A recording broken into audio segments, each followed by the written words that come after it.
प्यारी सास संगत जी, प्यार से कहिए धन निरंकार जी। सास संगत जी, कहा गया है कि मुक्ति का हकदार वही है जो जन ज्ञान को जीता है। तो कहने की बात यही कि मुक्ति का हकदार वो ही है जो ज्ञान को जीता है, और ज्ञान को वो ही जी पाएगा जिसने ज्ञान को अपने जीवन में ढाल लिया, ज्ञान को कर्म के रूप में अपना लिया। वो ऐसा कर्म कर रहा कि जिससे ये प्रतीत हो रहा कि ये जो ज्ञान इसने लिया है जीवन में, ये उस ज्ञान का उपयोग हर कार्य में कर रहा। और ज्ञान का उपयोग इस रूप में कि जैसे हम कहते हैं कि कोई कार्य हम जीवन में यदि कर रहे हैं और वो कार्य अगर हम इसकी याद में करके करते हैं, तो वो हमारा जो कार्य होता है वो हमेशा सेवा के रूप में हो जाता है। और फिर आगे ये भी लिखा गया है, उपनिषद की बात करते हैं तो उपनिषद का नाम है श्वेताश्वत उपनिषद। तो इस उपनिषद में ये बात कही गई कि जो ब्रह्म का ज्ञान है, ये जो ब्रह्म के दर्शन है, इसके सिवाय जो मुक्ति का मार्ग है वो और कोई मार्ग नहीं। और फिर बात करते हैं कि ये जो ब्रह्म का ज्ञान है वो आपको मिलेगा कैसे। और तो ब्रह्म के ज्ञान को पाने के लिए तो फिर यही कि बताया गया है कि जब तक सद्गुरु नहीं मिलता जीवन में, और जब सद्गुरु जीवन में अगर नहीं मिला तो फिर तो आप इससे बहुत ही ज़्यादा दूर।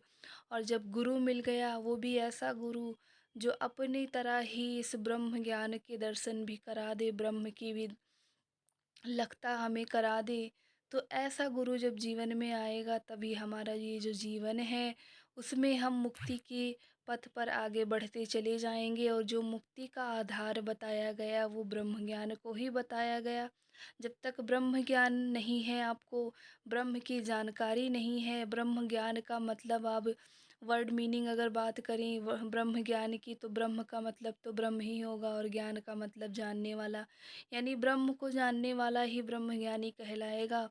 और फिर वही बात कि जब तक गुरु नहीं मिलेगा तो सद्गुरु की कृपा नहीं होगी, तब तक ये कार्य होगा भी नहीं। और गुरु मिलने के बाद जब आपको इस ज्ञान की प्राप्ति हो जाती है, उसके बाद आपको जो सद्गुरु बताते हैं उनके आदेशानुसार जब हम जीवन को यापन करते हैं, जीवन व्यतीत करते हैं, जैसा सद्गुरु का आदेश आता है उसको हूबहू अपना लेते हैं अपने जीवन में, तभी ये जो मुक्ति का जो आधार है, वो जो हमारा कहते हैं ना कि घर बनता है तो नींव डलती है, तो जो नींव है वो तो हमारा मुक्ति पाने का एक रास्ता है। तो नींव क्या है, तो वो है ब्रह्म ज्ञान।